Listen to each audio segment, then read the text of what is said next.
Hey guys, how's it going today? So I wanted to do a little review on Barney Trucking. Now you can see I switched companies to GP Transco, and that was probably one of the best moves I've ever made to this point. In Barney Trucking, I have a few things to say about it, but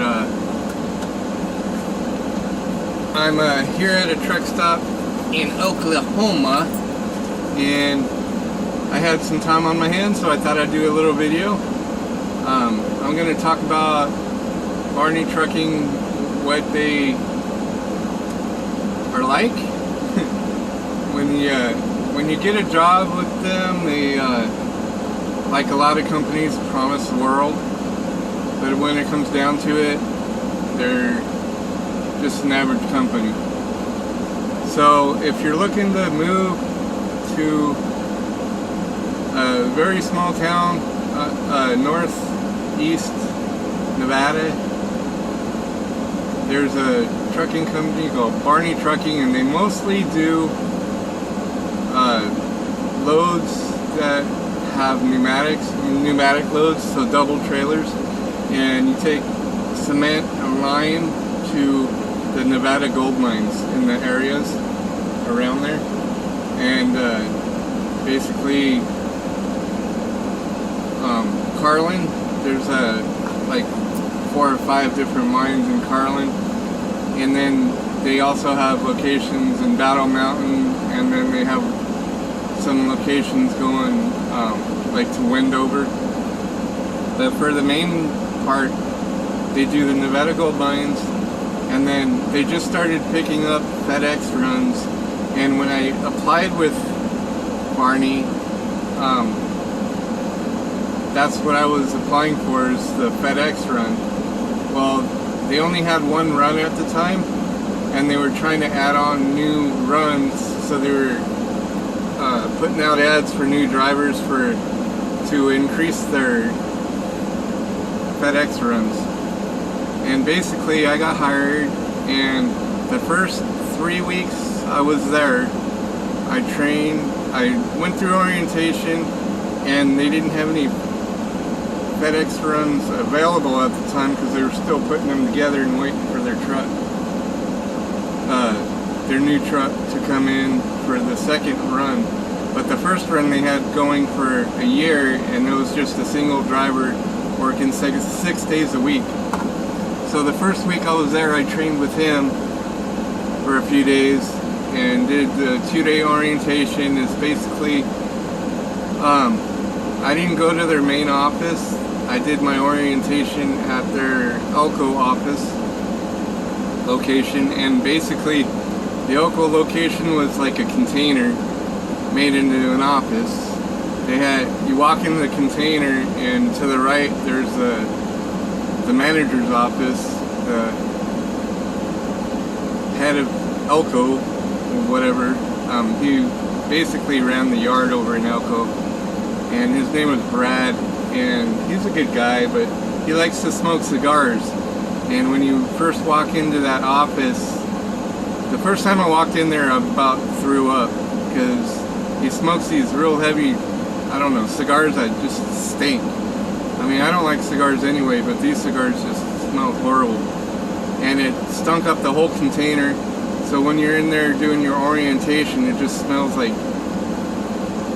dirty, I don't know how to explain it, but dirty cigar smoke. It's just rancid. And he had a big old ashtray full of cigar ashes, and that stunk. And man, I had to practically hold my breath when I went into that container.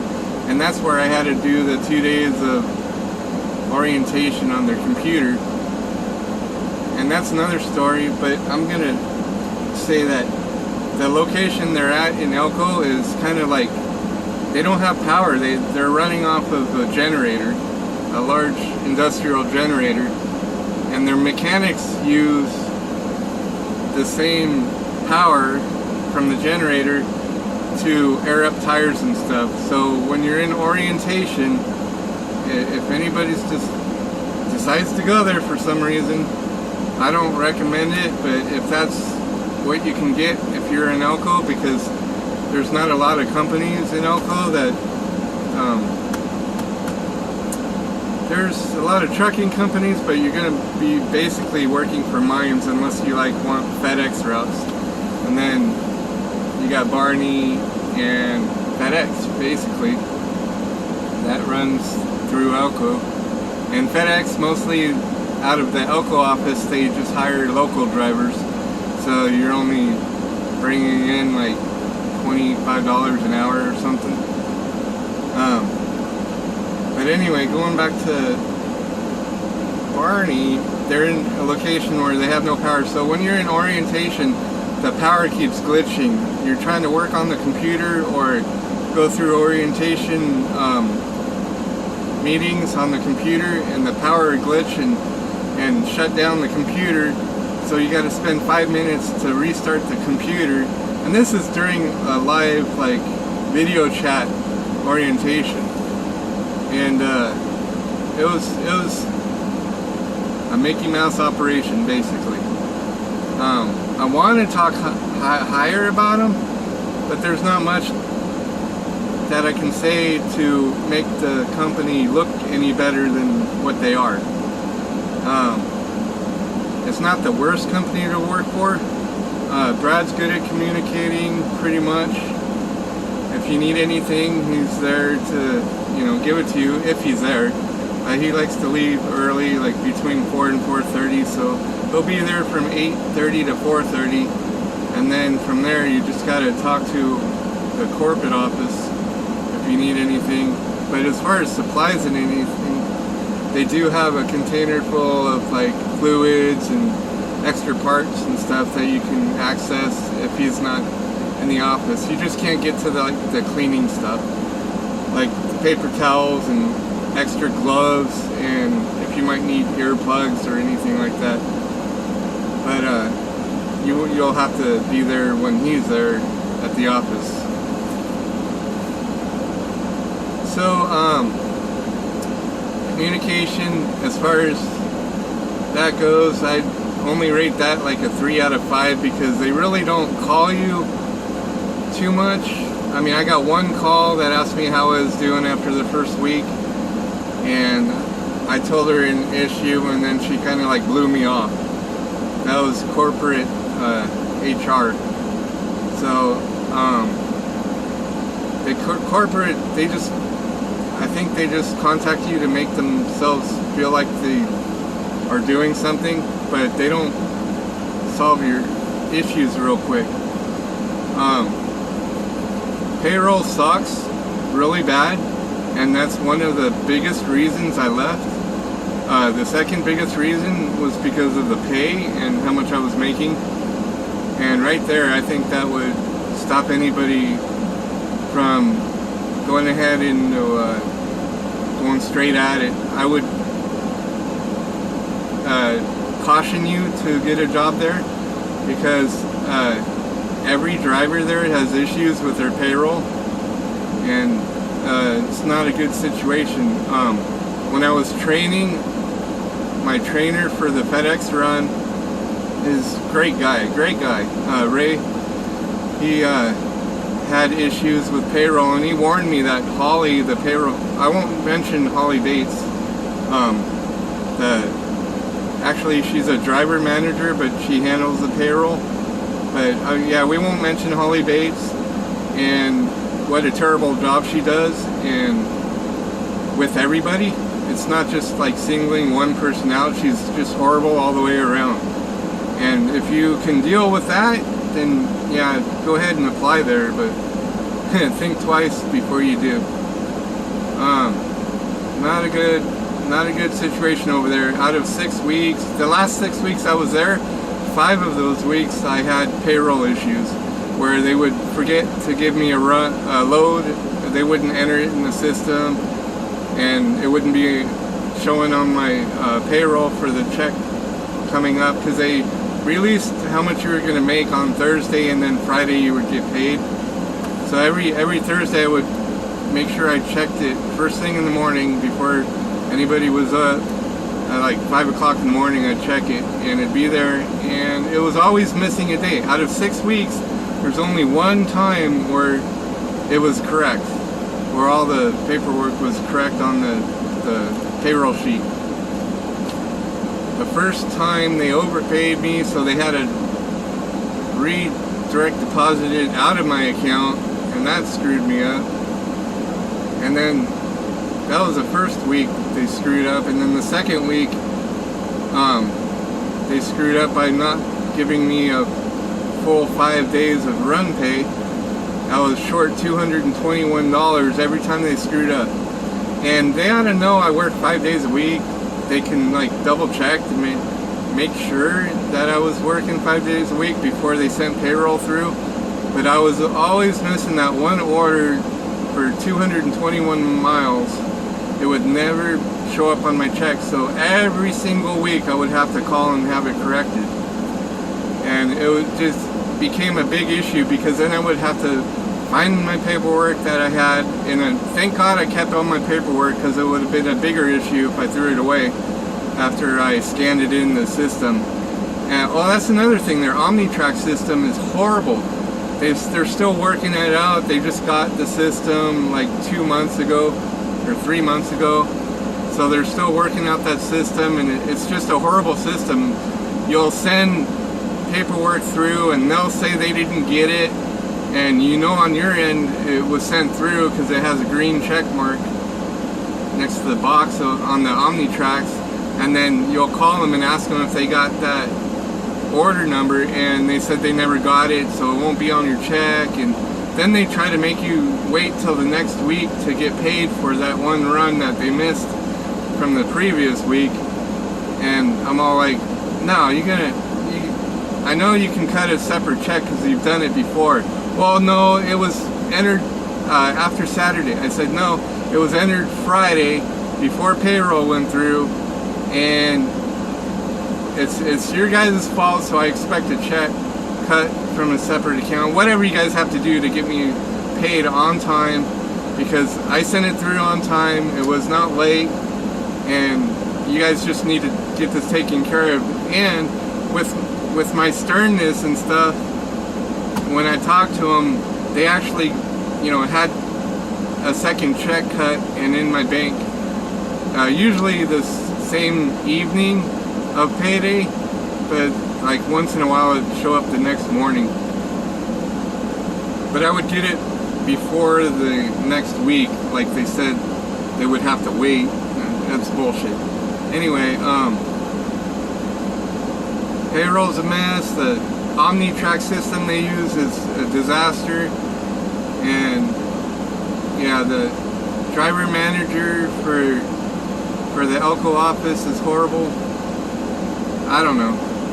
It's not sounding like a very good review. So Barney Trucking, I would not recommend. I mean, if it's the only thing that you can find in the area, if you relocate out that direction, which, I mean, there's 3 exits to that city. The east exit, the downtown exit, and the west exit. But the west exit, there's hardly anything out there, so it's a small town, really. I don't even know.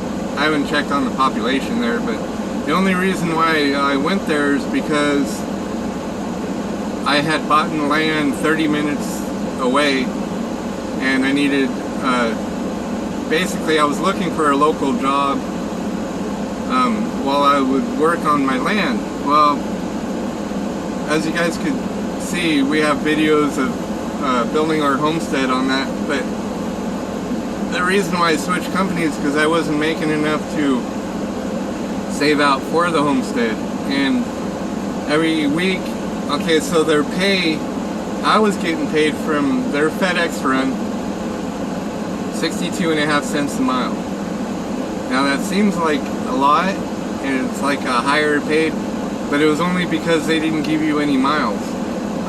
The run was 221 miles each direction, so 442 miles round trip. And really 442 miles round trip, 5 days a week. It was only after taxes, gross income was, or net income, was $1,081 for the run. And that was because they don't pay you to drop and hook, they don't pay you wait time other than after a full hour, and you're doing a switch, so usually you can correlate your time with the other company and get there within a half hour of each other, so you would get no wait time, because you would just be basically on taking your DOT break, and the other guy would show up at the end of your break, and then they still made you wait a half hour before they would pay any kind of wait time. So the only way you would get that is if the other driver was either had a flat tire, needed maintenance, or got stuck in a real bad traffic jam. And then you would, like, my biggest wait time I think was 2.5 hours, because he got delayed and was delayed at the yard in Sacramento when I was doing my switch. Or I got there and he was delayed a couple hours in Sacramento, so he didn't get there on time. But at first I was regularly filling out wait time tickets, and initially they were paying after a half hour, so you would take your lunch, and then after your lunch, if you're still waiting, they would pay you for that, you know, $26 an hour. But after a full week of having wait time, they changed their policy so they wouldn't have to pay the drivers, and they changed it from a half hour to an hour to cut out that wait time pay. And that was putting an extra couple $100 on the check, you know, for the wait time. At first, it only lasted about a week until they changed. They figured, I guess, they were losing too much money real quick by doing that. So they changed their policy, made it after an hour, which a lot of companies, you know, they would make you wait 2 hours if you're loading from the docks before they start. So that wasn't like too big of a deal. It did cut the check down a little, and when you're only making $1,000 a week, it's almost like a part-time driving position, you know. So that's another reason. That's one of the rate wasn't bad, 62.5 cents a mile, but the miles weren't there to make your money, and you couldn't pick up an extra day because it was only a 5-day run for that route. Until they started another one. They have a really hard time getting drivers to work there. Probably because it's such a small town. That's what I figured. And when they do get drivers, they see what kind of bullshit they have to go through, and they leave. And if you don't like what they're doing, you probably leave within 3 to 4 weeks of starting. But I lasted 4 months. And that's just because I kept trying to make it work. I tried to make it work. I really, really tried to make it work to where I could be home daily and work on the homestead. It just wasn't cutting it. I couldn't make a living. I mean, I could pay all my bills because I got like truck payment, trailer payment, land payment.